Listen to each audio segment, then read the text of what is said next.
Hi folks, that was a couple of quick run-throughs of You Turn Me On by Emerson, Lake and Palmer.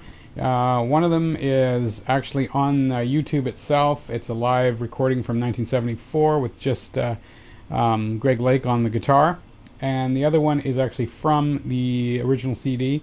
Had some trouble picking out exactly what the guitar was doing, so I went into the live one to figure out most of the chords, because there's a lot of harpsichord and things happening in the original recording. So here it is broken down. Your first chord is, first things first, this E string has to be drop D, so it has to be an octave lower than your D string. So just take your D and make sure that those are an octave. Once you've got that in place, you're ready to go. So basically the first chord you're going to be playing is, and how you finger this is totally up to you, but it's going to be the 5th fret on the 6th string and the 5th fret on the A. It's on the 5th string, so the E and the A on the 5th fret. And basically it's this sort of pattern all the way through. Kind of like that. Or something like that. But I think it's a sweeping and then back down. That sort of thing. And then the next chord, you're going to go to the 3rd fret of the D string with your 3rd finger, and your 1st finger is going to go to the 1st fret of the B string. And again, it's just a sweeping thing, so it's that sort of thing.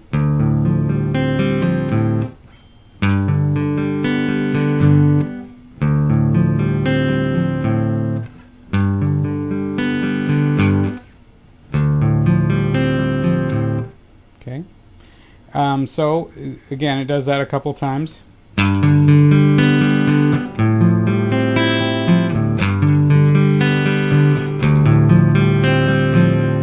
And then it stays on this chord a couple times. I think it's at the 4th time through. Okay, then what you're going to do is leave this finger here on the 3rd fret of the D. Take your 1st finger and put it on the 2nd fret of the A string, the 5th string, and put it on the 2nd fret of the G, and your baby finger tucks underneath and goes to the 3rd fret of the B. Now you're going to start here on the B note. That's the 5th string, the A string. So you're going to start on that B note there. Get it a bit closer so you can see that. Okay, and again it's that sweeping motion. Okay, and this time you're going all the way to the E string, starting on the 5th and going all the way down. Drop this finger down 1 fret. Okay, now what you're going to do is lift off your 2nd and 3rd fingers so that all you have is the 1st and your baby finger, your 4th finger left. Same sweep. Then you're going to go to an A2 and to a D.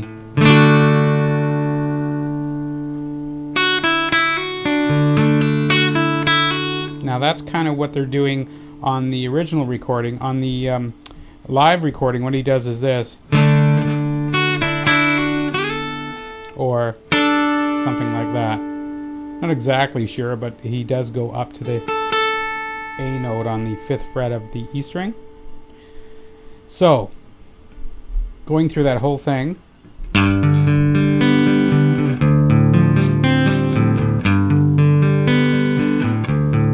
Now we'll pretend this is the 4th time.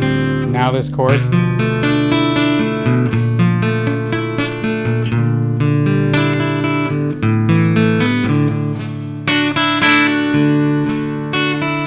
Now what you're going to do here is you're going to go to a D minor 7.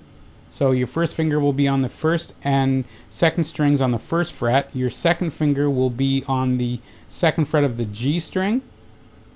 And then you're going to take your 3rd finger, put it on the 6th string on the 3rd fret, and then tuck your baby finger underneath for the 3rd fret of the 5th string.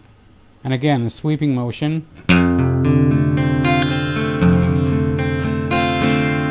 Okay, that sort of thing. again, as you can probably tell, this is loosely based. If you want to actually do the exact fingering, you can look that up, find some tab or something. I'm just loosely showing you the chords and kind of the feel of what you should do with this song. So then you go to a D. So from that D minor 7, with that bass up there,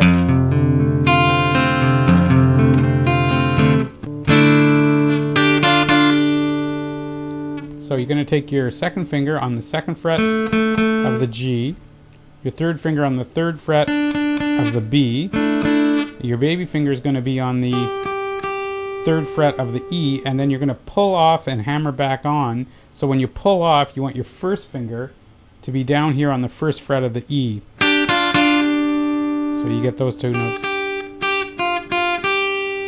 Right?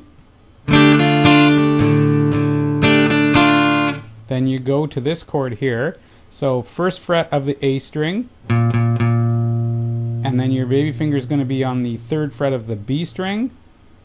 And again, it's just that sweeping picking thing. And then an A2 to an A.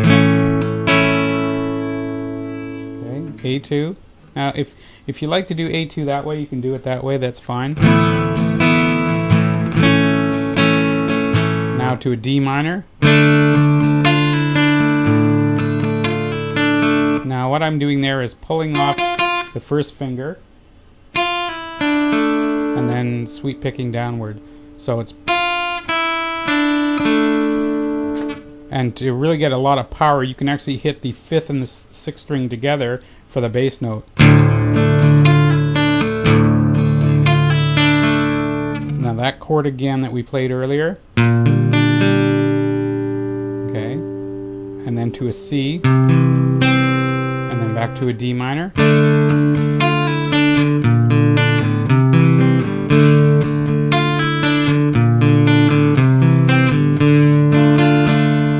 Okay, now for those of you who know bar chords, this is going to be a 5th root bar major.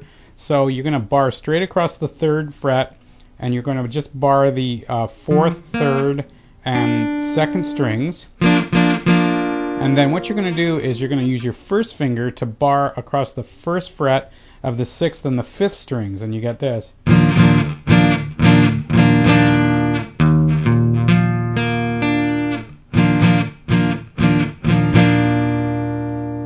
Okay, so we'll go over that again.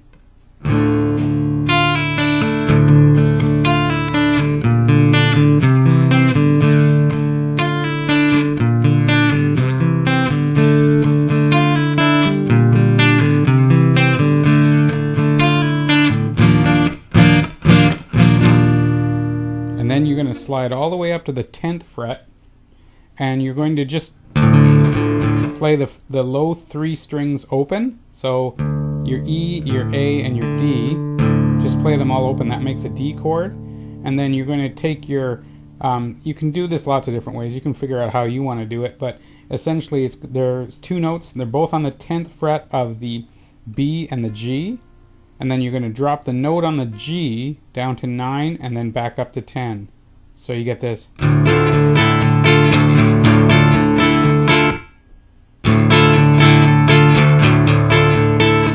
And you can hit that in between. So that's just the 3 low notes.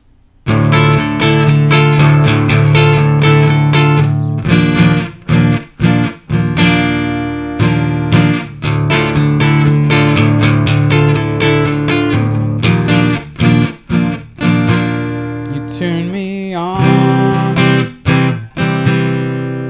Okay, that's just a C coming straight out of that 1st chorus. So it's, you turn me on,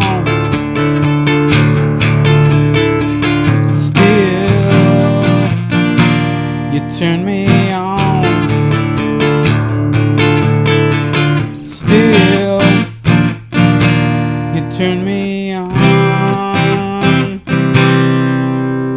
Now the whole thing repeats, and at the very end of the song on the original recorded piece, instead of just hitting a D minor and holding it like that, they hit it, and then they do this run. So you're going to be on the 7th fret of the G, the 10th fret of the B, and you're just going to hit it, slide it down 2 frets, and then back up to where you were. So you're going to go from 7 here to 5, back to 7. And of course the 10th is going to go from 10 to 8 to 10. Okay, you do that. Hopefully that's helpful, and we'll see you down the road.